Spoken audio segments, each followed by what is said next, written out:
Hi viewers, welcome to our channel. ప్రస్తుతం మనతో పాటు దాము బాలాజీ గారు సీనియర్ జర్నలిస్ట్ ఉన్నారు. వారితో ఒకసారి మాట్లాడదాం. సార్ నమస్కారం. సార్ నమస్తే. సార్ మహారాష్ట్ర అండ్ జార్ఖండ్ ఆ రెండు రాష్ట్రాల్లో కూడా నిన్న ఎలక్షన్స్ అయితే ముగిసిపోయాయి. ఎగ్జిట్ పోల్స్ కూడా బయటకు వచ్చేసాయి.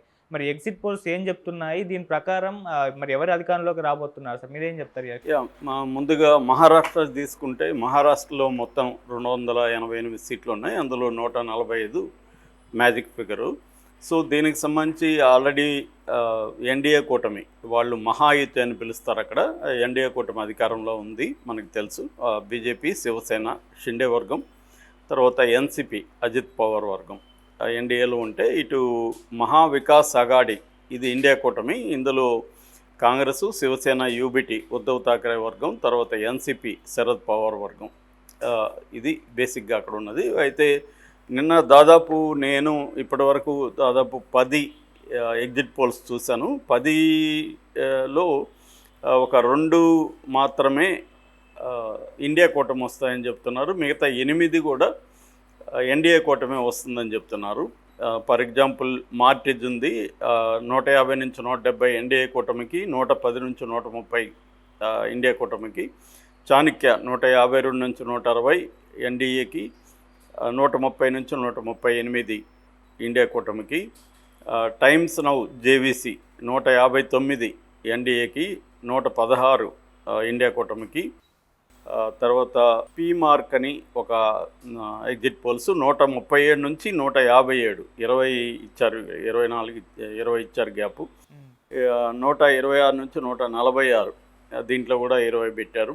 సో ఇది ఇండియా కూటమికి. ఎలక్ట్రల్ ఎడ్జి 150 ఎన్డీఏకి, 121 ఇండియా కూటమికి. పోల్ డైరీ 122 నుంచి 186 వరకు, 69 నుంచి 121 వరకు ఇండియా కూటమికి. పీపుల్స్ పల్స్ 182 ఇదైతే అబ్సల్యూట్ ఎన్డీఏకి మెజార్టీ వస్తుందని పీపుల్స్ పల్స్ చెప్పింది. వీళ్ళకి మాత్రం ఓన్లీ 69 నుంచి 121.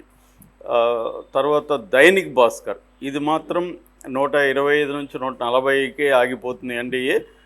ఇండియా కూటమి మాత్రం 135 నుంచి 150 వస్తుంది. అంటే ఇండియా కూటమి గవర్నమెంట్ ఫామ్ చేస్తుందని దైనిక్ భాస్కర్ చెప్పింది. అట్లాగే లోక్పాల్ కూడా 115 నుంచి 128 ఎన్డీఏకి వస్తే, 151 నుంచి 162 ఇండియా కూటమికి వస్తుంది. అంటే ఈ 2 సంస్థలు మాత్రం ఏది దైనిక్ భాస్కర్, లోక్పాల్ మాత్రం ఇండియా కూటమి మహారాష్ట్రలో అధికారాన్ని కైవసం చేసుకుంటుందని చెప్తున్నారు. ఇంకొక లాస్ట్ వచ్చి పోలాప్ పోల్స్ కూడా 158 ఎన్డీఏ కూటమికి వస్తే, 125 ఇండియా కూటమికి వస్తుందని చెప్తున్నారు.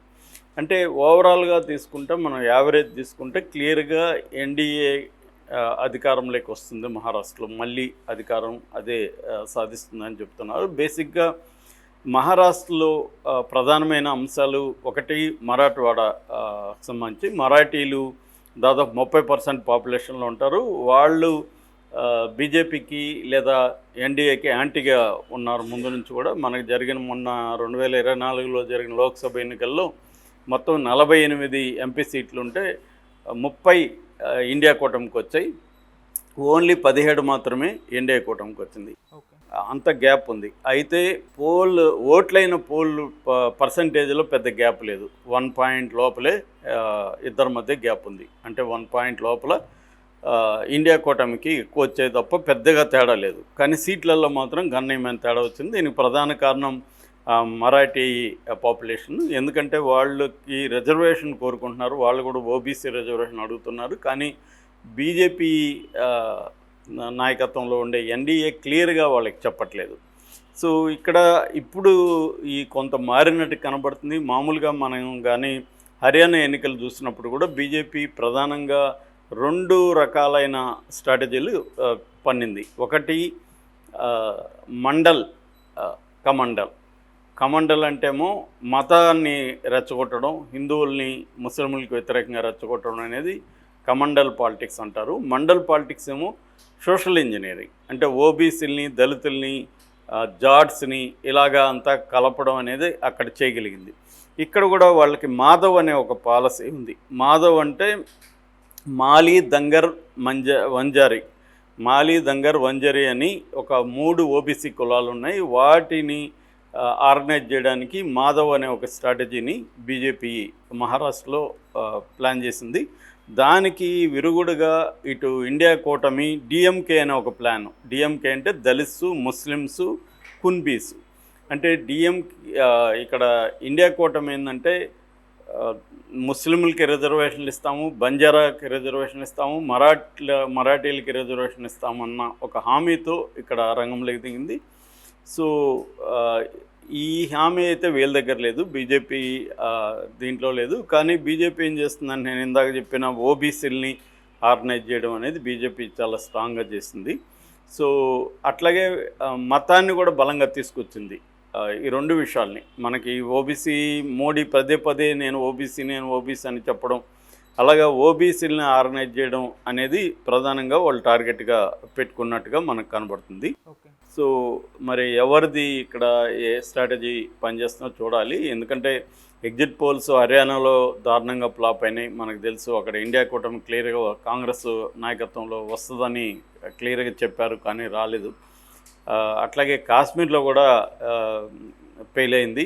ఇప్పుడు మరి మహారాష్ట్రలో మాత్రం మన 10లో అవుట్ ఆఫ్ 10 8 క్లియర్గా ఎగ్జిట్ పోల్స్ బీజేపీ నాయకత్వంలో ఈ మహాయుతి అధికారంలోకి వస్తుందని చెప్తుంది. ఇది ఎంతవరకు నిజమవుతుందని చూడాలి.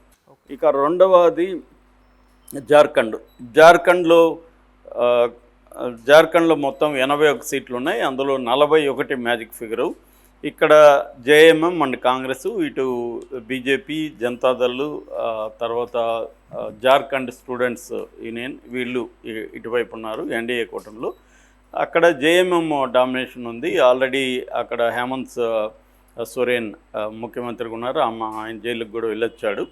సో ఆయన ఆధ్వర్యంలో అక్కడ సిపిఐ ఎమ్మెల్యే కూడా వాళ్ళతో ఉంది. అంటే బీహార్ నుంచి బయటకు వచ్చింది జార్ఖండ్ ఏంటంటే ట్రైబల్ పాపులేషన్ ఎక్కువ ఉంటుంది అక్కడ, ముఖ్యంగా సంతాలు. అంటే దేశంలోనే ఎక్కువ ట్రైబల్ పాపులేషన్ ఉన్న స్టేట్ ఏదంటే జార్ఖండ్. సో సంతాలు ఎక్కువ ఉంటారు అక్కడ. సంతాల్ అనే ఒక ట్రైబు, వాళ్ళకి సంబంధించిన వ్యక్తే మన హేమంత్ సోరెన్ కానీ, అట్లా బాబులాల్ మరాఠీ కానీ, వీళ్ళిద్దరూ కూడా ఈ సంతాల్ ట్రైబ్కి చెందిన వాళ్ళు. అది కాకుండా ముండా అనే ఇంకొక బలమైన ట్రైబ్ ఉంటుంది. అవి కాకుండా చిన్న ట్రైబ్స్ చాలా ఉన్నాయి. అంటే ట్రైబ్స్ జార్ఖండ్లో బలమైన పాత్ర పోషిస్తాయి. ఇటు Muslim and Christian minority population కూడా దాదాపు 18% వరకు జార్ఖండ్లో ఉంటుంది. సో వీళ్ళని ఇది చేయడం కోసం మోడీ ఏం చేశాడంటే ఎక్కువగా మతాన్ని అక్కడ బలంగా తీసుకొచ్చాడు.